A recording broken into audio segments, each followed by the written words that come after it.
ಈ ಅಭಿಯಾನ ಆರಂಭ ಮಾಡಿ ಕಳೆದ 7-8 ತಿಂಗಳಲ್ಲಿ ನಾವು 82,000 ಜಮೀನುಗಳನ್ನು ಅಳತೆ ಮಾಡಿದ್ದೇವೆ ರೈತರಿಗೆ ಮಂಜೂರಾದಂತ. ಹಿಂದೆ 3 ವರ್ಷದಲ್ಲಿ 5,800 ಆದರೆ ಈ ಕಳೆದ 7 ತಿಂಗಳಲ್ಲಿ ಸುಮಾರು 82,000 ಜಮೀನುಗಳನ್ನ ಅಳತೆ ಮಾಡಿದ್ದೇವೆ.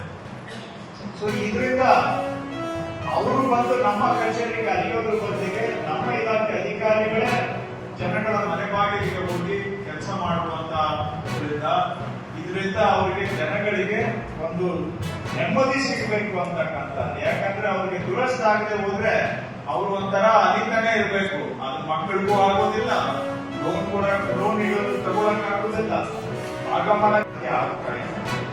ಇಂಥವುಗಳನ್ನ ಹುಡುಕಿ ಇವತ್ತು ಅಭಿಯಾನದ ಮಾದರಿಯಲ್ಲಿ ದುರಸ್ತಿ ಮಾಡ್ತಕ್ಕಂಥದ್ದನ್ನ ಇಲಾಖೆ ಕೈಗೆತ್ತಿಕೊಂಡಿದೆ. ಇದಕ್ಕೆ ಮೊದಲು ಏಕ ವ್ಯಕ್ತಿ ಕೋರಿಕೆ ಅಂದ್ರೆ ಅವ್ರು ಬಂದು ಪ್ರತಿಯೊಬ್ರು ಅರ್ಜಿ ಕೊಡ್ಬೇಕು, ಅರ್ಜಿ ಕೊಟ್ಟವರಿಗೆ ಮಾತ್ರ ಕೊಡಿ ಮಾಡಿಕೊಡ್ತಕ್ಕಂಥ ವ್ಯವಸ್ಥೆ ಇತ್ತು.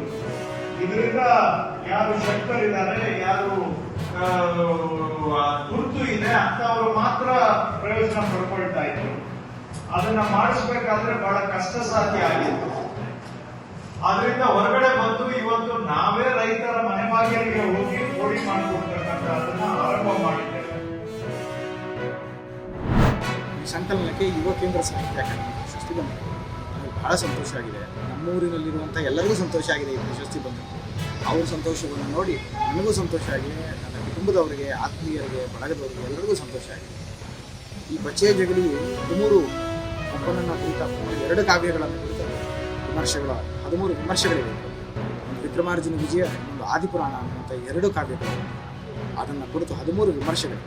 ಈ ವಿಮರ್ಶೆಗಳು ಶೃಂಗಾರ ಸಂದರ್ಭದ ಹಿನ್ನೆಲೆಯಿಂದ ಬಂದ ಪಂಪನನ್ನು ಹೇಗೆ ನೋಡಬಹುದು, ಹೇಗೆ ವಿಶೇಷವಾಗಿ ನೋಡಬಹುದು ಅನ್ನೋದಕ್ಕೆ ಸಂಬಂಧಪಟ್ಟಂಥ 13 ವಿಮರ್ಶೆಗಳು.